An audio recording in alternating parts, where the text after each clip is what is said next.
Queridos, graças a Deus, estamos mais uma vez na presença do nosso Senhor Jesus. Quero louvar a Deus pela sua vida, pelo privilégio de nós estarmos reunidos na sua maravilhosa presença. Quero agradecer realmente a Deus pelo privilégio de nós estarmos reunidos, buscando nele a condução do seu maravilhoso Espírito Santo.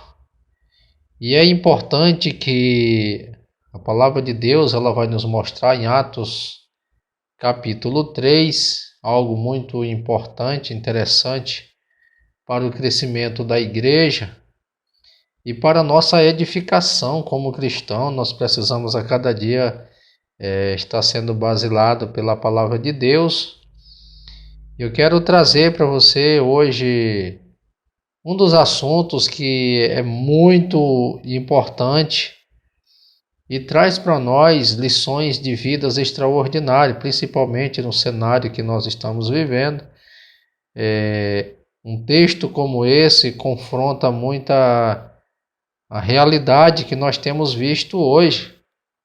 Hoje nós temos visto que o poder aquisitivo é ele que tem tentado caracterizar e até rotular as pessoas como que a presença de Deus está simplesmente na vida daqueles que têm um poder aquisitivo bem elevado, enquanto na verdade esse texto aqui de Atos capítulo 3, ele relata justamente o contrário do que muitos apresentam hoje. E é importante que Pedro e João eles iam subindo ao templo para a oração da hora nona e observamos que havia um outro personagem naquele ambiente e diz o relato bíblico do capítulo 3 de Atos que um homem que era coxo de nascença, aquele homem era colocado à porta do templo. E o nome daquela porta era chamada Formosa. Segundo alguns historiadores, diz que aquela porta, muitas pessoas, elas ir ao templo, elas queriam entrar por aquela porta, porque era uma porta que os umbrais dela era todo de ouro, um ouro que vinha de Corinto, então ela reluzia a seu esplendor, a sua beleza, a realeza e tudo mais que está justamente ligado a esse status, essa beleza. E muitas pessoas entravam por aquela porta. E estrategicamente era colocado um aleijado ali, uma pessoa que dependia do bom coração de outras pessoas. E esses dois personagens, chamados Pedro e João, eles iam subindo para a oração, que eu quero destacar que era o carro-chefe, era a marca da igreja primitiva, era a oração e a liderança com isso. Certo dia observamos que estes dois homens, Pedro e João, eles subiu ao templo para orar. E eles foram abordados por aquele homem que estava ali naquela porta. E uma das coisas que nos chama a atenção é que, ao serem abordados por aquele homem, Pedro e João, Pedro diz o seguinte: olha para nós. Nós não temos ouro e nem prata. Observe que o intuito daquele homem estar ali era justamente ser beneficiado por alguma esmola, por alguém que entrasse naquele templo e desse a ele alguma esmola. Pedro, ele chama a atenção daquele homem e eu posso supor que aquele homem certamente, a ser chamado por Pedro, a olhar para eles, certamente aquele homem poderia ter imaginado que receberia uma oferta maior do que as demais, a que era de costume lhe receber. quanto, na verdade, Pedro estava prestes a oferecer para aquele homem o que ele mais precisava. Tinha valores extraordinários, muito mais do que uma moeda, muito mais do que pedras preciosas. Pedro estava oferecendo àquele homem que o que Deus faria na vida daquele homem seria superior a qualquer quantia que ele poderia receber. Porque ele não ia receber uma oferta, uma esmola, simplesmente para satisfazer uma necessidade momentânea. Mas Pedro estava prestes a oferecer algo para aquele homem que mudaria todo o contexto da sua vida. Então, quando Pedro diz, olha para nós não temos ouro, nós não temos prata. Observe que Pedro ele está falando justamente daquilo que poderia trazer uma felicidade momentânea para aquele homem. Mas o que ele recebia das pessoas suplia a sua necessidade, mas ele teria que voltar novamente para aquele ambiente. Talvez ver as mesmas pessoas todos os dias, talvez ouvir as mesmas palavras das pessoas. Mas Pedro ele chama a atenção daquele homem porque o que ele estava prestes a oferecer era algo grandioso e valioso. Era algo que tinha valor, mas não tem preço. E Pedro diz, nós não temos ouro e não temos prata. Ele vai direto na necessidade do homem.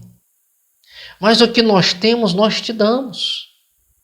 É isso que me chama bastante atenção, principalmente nos dias atuais, onde se cobram por milagres, onde cada milagre tem seu preço, cada milagre tem seu valor. Eu estou falando na questão aquisitiva. Pedro estava oferecendo algo para aquele homem que traria para ele uma mudança de vida.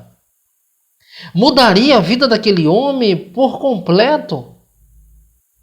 Eu observo que aquele homem está recebendo de Deus uma segunda chance. Ele está recebendo a oportunidade de se libertar de uma paralisia que levou ele para aquela condição. Eu quero abrir um parêntese e dizer que tem pessoas que estão em condições, em situações deploráveis, até eles mesmos se envergonham até da condição que estão, não por escolha própria. Eles não escolheram viver daquela forma. Mas quando o homem ele não aceita para si a sua própria condição de como ele está vivendo, Deus envia alguém para que possa solucionar.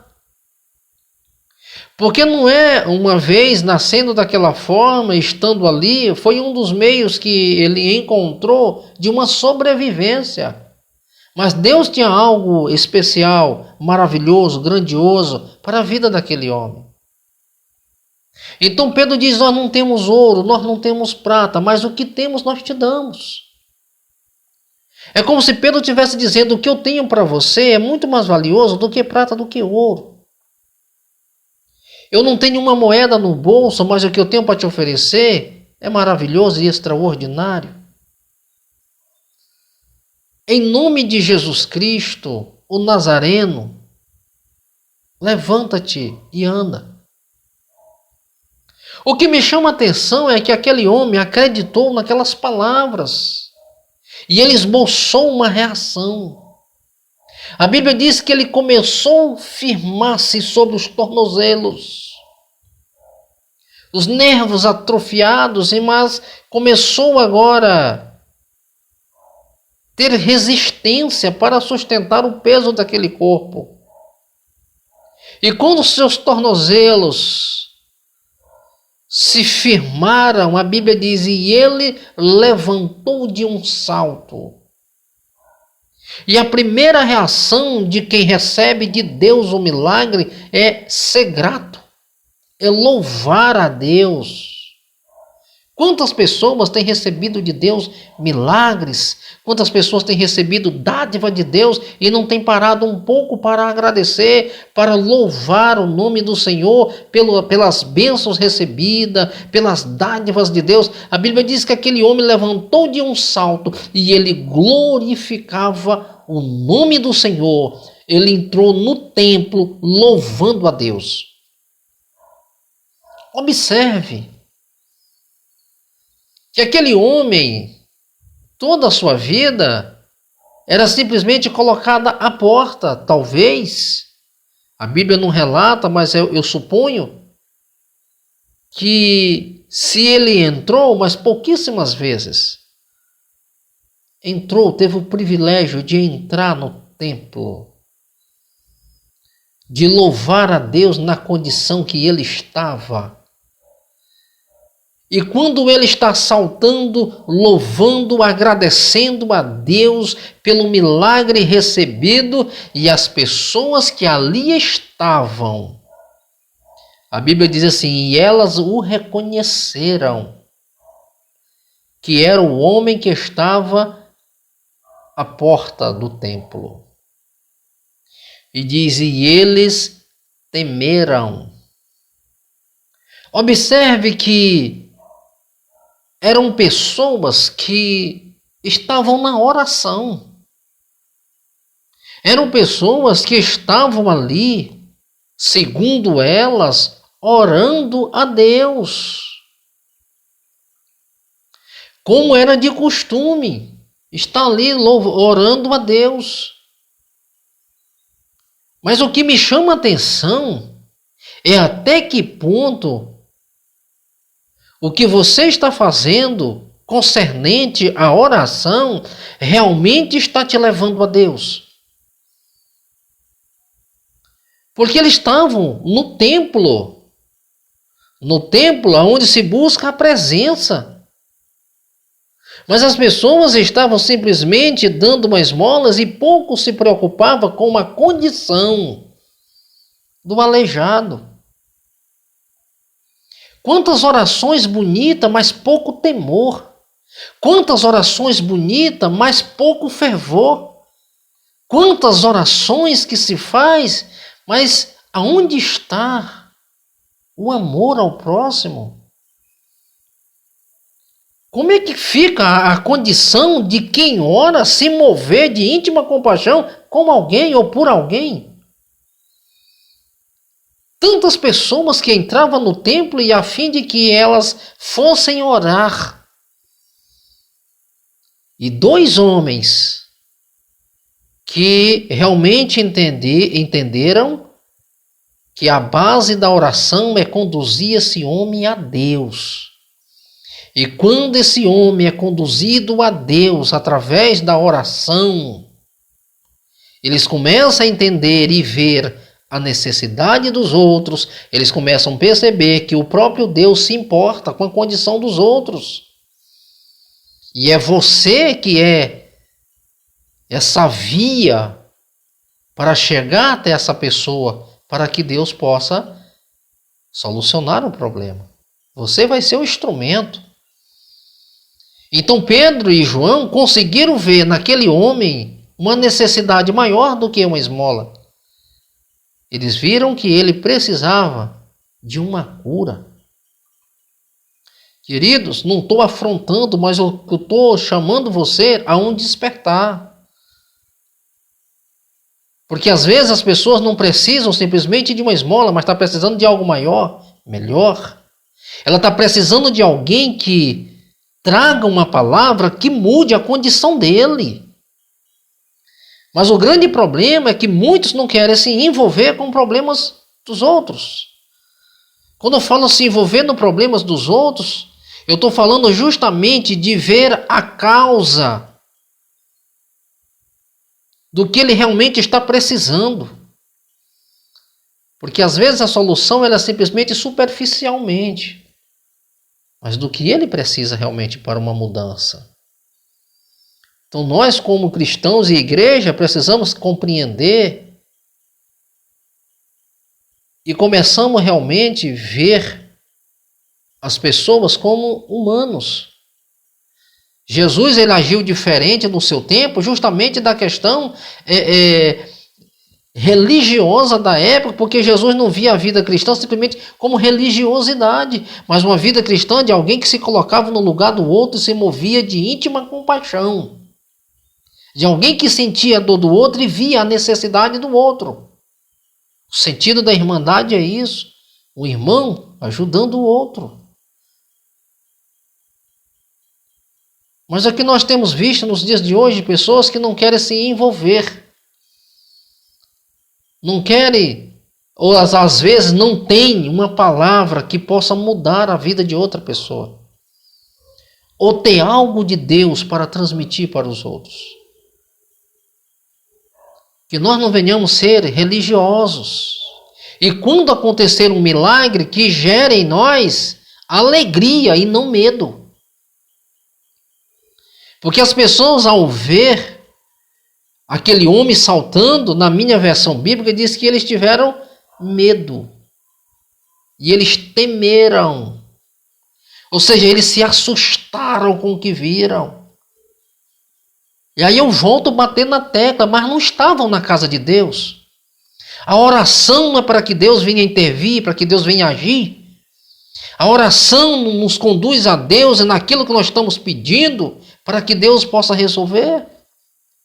Não é a oração que liga ao pensamento do orador, ao Deus que pode responder todas as coisas, porque quando o nosso pensamento se torna um, e aí nós começamos a perceber que nós vamos compreender qual é o propósito de Deus. Não iremos à casa de Deus simplesmente pelo rito. Mas precisamos ir à casa do Senhor para que nós compreendamos qual é o propósito. Qual é o propósito? Eu estou aqui por uma finalidade, eu estou aqui com um propósito. Não simplesmente por cumprir uma tabela, cumprir um rito de ir à casa de Deus 1 ou 3 vezes por semana. Mas qual é o propósito disso? Para uma mudança? Para que eu me aproxime de Deus? Para que eu entenda a revelação de Deus? Para que eu compreenda que eu, como cristão, eu sou um agente de Deus, eu sou um canal de bênção para os outros? Se a nossa visão como cristão não for essa, nós estamos andando errado como igreja. Porque simplesmente vai fazer como a maioria, vai simplesmente indo ao templo orar. Mas orar para quê? Para mostrar para os outros que ora mais? Qual era a finalidade da oração? Porque o que representa esse Deus em nós era simplesmente nos comover com a necessidade de alguém. E isso, jogar uma moedinha para um aleijado, estava fazendo o papel como cidadão, como cristão? Talvez não é isso. Talvez as pessoas não estão precisando da sua esmola. Estão precisando de uma palavra sua. Estão precisando é que você transmita Deus para eles. Não simplesmente de matar uma fome ou oferecer uma moeda em sinal de que realmente ama o próximo, porque às vezes não é isso. Tem muitas pessoas que estão precisando apenas do dinheiro em si. Mas elas precisam de alguém que mostre para elas o caminho. Então aqueles 2 homens, eles fizeram a diferença. Não tenho ouro e não tenho prata, mas o que eu tenho eu te dou. Em nome de Jesus Cristo, o Nazareno, levanta-te e anda. Muitos têm ouro e têm prata, mas não têm autoridade no nome de Jesus. Não pode dizer levanta em nome de Jesus e anda. Não pode. Por quê? Porque não tem. E eu acredito que por isso que se fala tanto em dinheiro e pouca graça de Deus, é porque tem pouca graça. Se fala mais no dinheiro porque estão em busca do dinheiro, mas não se fala de autoridade, de graça, de cura, de milagres. Essas coisas têm ficado escassas porque a visão tem sido mudada.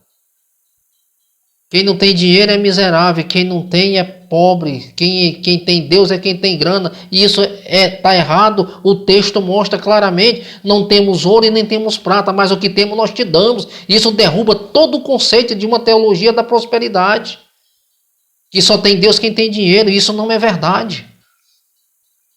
Pedro e João declarou, nós não temos ouro e nós não temos prata, mas tem autoridade de Deus para falar um paralítico, levanta em nome de Jesus e anda, e ele levantar de um salto e entrar no templo glorificando a Deus, e os que estão lá dentro buscando a Deus ficam apavorados com o que estão vendo. Sabe por quê? Porque estão orando, mas não têm intimidade. Estão orando simplesmente jogando palavra fora, mas as palavras deles não estão conduzindo eles a Deus e nem trazendo Deus para eles. Precisa mudança. Precisa mudar. Precisa de fato fazermos uma autoanálise na nossa vida e sabermos qual é o propósito de Deus para nós. Então aqueles homens ofereceram o que eles tinham. É por isso que muitos hoje oferecem o que têm. Eles tinham poder de Deus. Eles tinham graça de Deus para dar aos homens. Aquele homem. E aquele homem louvou. Ele exaltou o nome do Senhor. Porque de fato apareceu alguém que deu a ele o que ele realmente estava precisando. Queridos, que Deus abençoe você. Essa palavra é para que nós venhamos refletir na nossa vida, na nossa atual condição e situação. A igreja de Jesus, ela precisa ter esse discernimento e ela trilhar nesse caminho. Não tenho ouro, não tenho prata, mas isso não muda a minha condição como cristão. Tenho autoridade. Em nome de Jesus, levanta e anda. Você possa orar por uma pessoa que está enferma e ela ser curada. Você possa profetizar na vida de alguém e aquilo que você profetizar, Deus honrar a sua palavra. Você possa proferir bênção na vida das pessoas e ela ser abençoada, porque está sobre você a autoridade de Deus. Que Deus te abençoe e te dê muita graça, em nome do Senhor Jesus Cristo. Sou o pastor Antônio Alencar. Você que ainda não é inscrito nesse canal, se inscreva. Deixe o seu like, seu joinha, o seu gostei, para que esse canal venha a crescer cada dia mais e nós tenhamos condições de trazer palavras como esta para edificar vidas, para que as pessoas sejam realmente alcançadas pelo Evangelho de Jesus, e não por palavras de alta ajuda, mas que possamos oferecer a ajuda do céu para a sua vida, que você se enquadre dentro desse propósito, para que Deus possa de fato ser o Senhor da sua vida, e você ser esse homem, essa mulher de Deus, que Deus tenha tanto almejado, que você seja um instrumento dele. Que Deus abençoe e que te dê muita graça em nome do Senhor Jesus Cristo.